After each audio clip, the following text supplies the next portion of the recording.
Піл мен маймыл.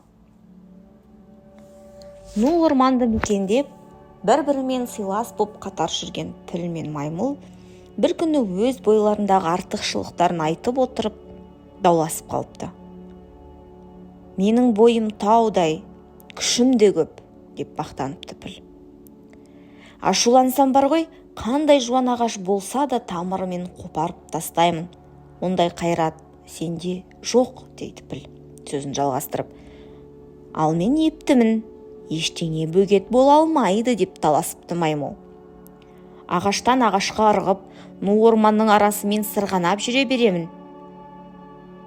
Осылайша піл мен маймыл өз бойларындағы қасиеттерін айтып, ұзақ таласыпты. Бірінің айтқанына бірі көнбепті.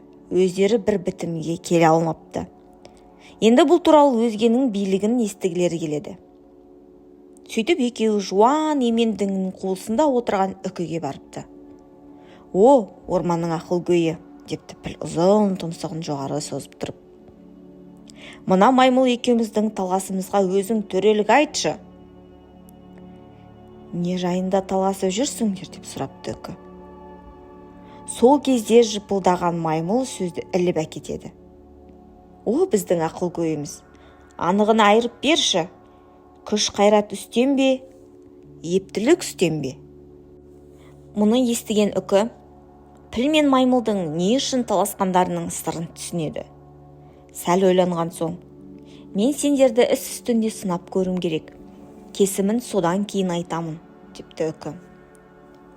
Қалай сынамақсың, деп піл мен маймыл сұрайды. Үкі екеуіне кезек қарайды да, аздан соң сын шартын түсіндіреді. Мына өзеннің арғы бетіне өтіңдер. Қалың ағаштың арасында биік өскен бір түп алма ағашы бар. Қазір жемісі уылжып пісіп тұр. Екеуің де өзеннен өтіп барып, сол алма ағашының алмасынан алып келіңдер. Мен сол алмаға қарап отырып төрелік айтамын, дейді. Піл мен маймыл өзенге қарай беттейді. Келсе, өзен арнасына сыймай, лықа толып астаң кестең боп жатыр. Өзеннен өте алмайтын болған соң маймыл мұңайып қасірет шегеді. Сол кезде, кел, менің жотама мініп ал, депті піл. Мен таудан үлкенмін, күшім де мол. Өзеннің ағысы мен ағызып кете алмайды. Маймыл қуанып, пілдің үстіне шығып алады. Ал піл өзенді қақ жарып қиналмастан арғы жағаға өте шығады. Содан кейін екеуі үкі айтқан алма ағашын іздеп табады. Қараса, алма ағашы зәулім биік екен. Жемістің бәрі қол жетпейтін биікке өсіпті. Қанша созса да, пілдің тұмсығына бірде-бір алма іліге қоймайды. Өзінің алма ала алмайтынын білген піл қатты налиды. Сол кезде маймыл, мұңайма, деп пілді жібітады. Қазір мен алма ағашының басына өрмелеп шығамын да, басындағы жемістерді жерге түсіремін. Сен жинай бер. Маймыл бұтақтан бұтаққа секіріп, ағаштың басына өрмелеп шығады. Алмаларды үзіп, жерге тастай береді. Ал піл оларды теріп, бір жерге үйіп қояды. Сөйтіп, алмаларды алып болған соң, екеуі кері қайтыпты. Өзенге келген кезде маймыл жиған алмаларды құшағына қысып, тағы да пілдің жотасына мініп алыпты. Піл өзенді қақ жарып, балпаңдай басып, қиындықсыз өте шығады. Екеуі алып келген алмаларын үкіге беріп, оның қандай төрелік айтатынын тосыпты. Сонда үкі, маймыл, сен мұна ағыны қатты өзеннен қалай өттің, деп сұрайды. Мені піл арқасына мінгізіп өткізді, деп маймыл шынын айтады. Дұрыс, өйткені оның бойы таудай, күші де мығым. Өзен ағызып кете алмайды. Ал піл, сен айтшы, биік ағаштың басындағы жеміске бойың қалай жетті, деп енді пілге сұрақ қояды.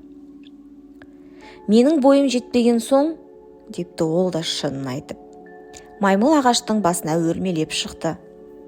Алмаларды үзіп жерге түсірді.